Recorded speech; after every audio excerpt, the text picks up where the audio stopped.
Hello students, welcome to R K study educational channel. इस video में हम लोग डॉक्टर बी.एन. गुप्ता सर से रिलेटेड इलस्ट्रेशन को करेंगे जो पेज नंबर 44 में दिया गया है और यह एचपी का क्वेश्चन है। इस क्वेश्चन में दिया गया है कि फाइंड द HP, हमें HP निकालना है जिसका 5th और 8th टर्म दिया गया है। और वो क्या है कि 5th टर्म हमारा -7/26 है और 8th टर्म जो है वो -1/8 है। हमने ये कॉन्सेप्ट में बात बताई थी कि HP के सीरीज को हमें AP में कन्वर्ट कर देना है और तब जा कर के हमें AP का फॉर्मूला लगा के इस nth टर्म वाले पैटर्न को फाइंड करना पड़ेगा। तो अगर ये 5th टर्म जो दिया गया है वो HP में है तो AP में जब इसको कन्वर्ट करेंगे तो 5th टर्म हमारा -26/7 हो जाएगा और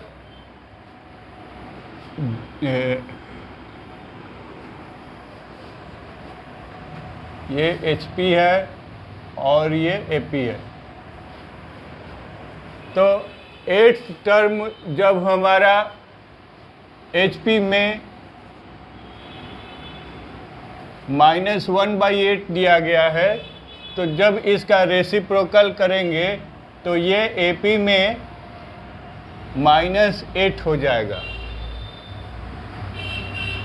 अब इस स्टेप को आगे बढ़ाएंगे तो 5th टर्म के लिए हम लोग लिख सकते हैं A + 4D और ये जो अंक है इसको लिखेंगे।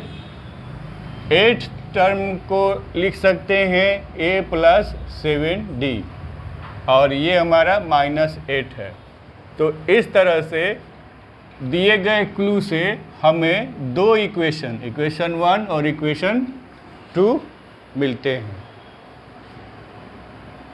अब इन इक्वेशंस का कंपैरिजन करेंगे तो इक्वेशन 2 में से इक्वेशन 1 को घटा देते हैं। इक्वेशन 2 ऊपर लिखा गया, इक्वेशन 1 नीचे लिखा गया, फिर साइन चेंज किया गया। ये ध्यान रखा जाता है कि जब भी इक्वेशन का सब्सट्रैक्शन हो तो निचले वाले इक्वेशन के साइंस बदल जाते हैं। तो ये प्लस है माइनस हो गया, ये प्लस है माइनस हो गया, ये माइनस है तो प्लस हो गया। हमने क्या किया कि ये प्लस है माइनस है कैंसिल कर दिया और 7D में से 4D आपको जब लेस करेंगे तो 3D आ गया और 26/7 -8। तो इसको जब कैलकुलेट करेंगे तो D हमारा -10/7 आएगा। अब इस D से हम लोग A को डिराइव कर सकते हैं। अब इस D का वैल्यू हम लोग इक्वेशन 1 में रख देंगे। इक्वेशन 1 में रखेंगे तो A हमारा 2 आ जाएगा और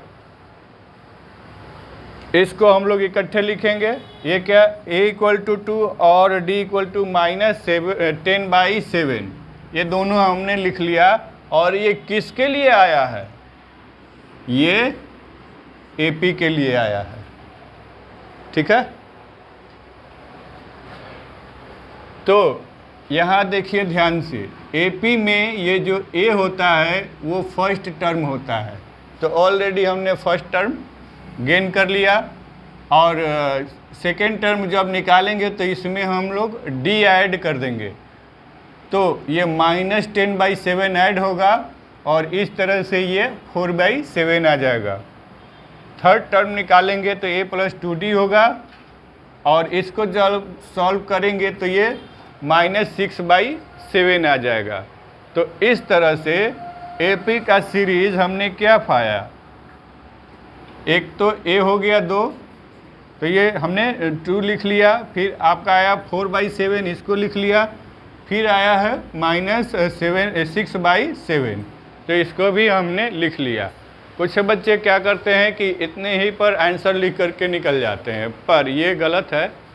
आपने HP के क्वेश्चन को AP में कन्वर्ट करके AP का सीरीज पाया है, आपको HP में आंसर देना है, तो लास्ट में एक स्टेप और रह जाता है कि जब HP में इसका आंसर देंगे तो इसका रेसिप्रोकल हमें करना पड़ेगा, ये नहीं भूलना है। जब इसका रेसिप्रोकल कर देंगे तो ये 1/2 हो जाएगा, ये 7/4 हो जाएगा और ये 7/-6 हो जाएगा, और इस तरह से हम लोग फाइनल आंसर प्राप्त कर लेंगे। समझ में आ गया? तो इस तरह से इसमें खास ध्यान ये रखा गया है, और आपको ये रखना है कि HP के सीरीज़ को हमने AP में कन्वर्ट करके AP के फार्मूला से इसका सीरीज़ हमने निकाला है। सीरीज़ निकालने के बाद AP में उसको हमने फिर से HP में कन्वर्ट कर दिया है।